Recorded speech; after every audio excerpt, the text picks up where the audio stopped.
The United Nations is committed to ending all forms of violence against women and girls. These abuses are among the world's most horrific, persistent and widespread human rights violations, affecting 1 in every 3 women in the world. That means someone around you, a family member, a co-worker, a friend, or even you yourself. Sexual violence against women and girls is rooted in centuries of male domination.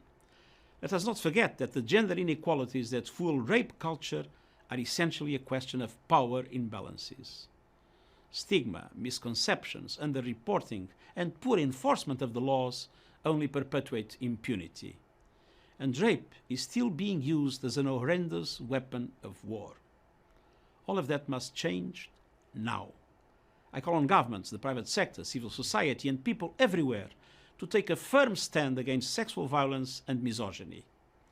We must show greater solidarity with survivors, advocates, and women's rights defenders. And we must promote women's rights and equal opportunities. Together, we can and must end rape and sexual assault of all kinds. Thank you.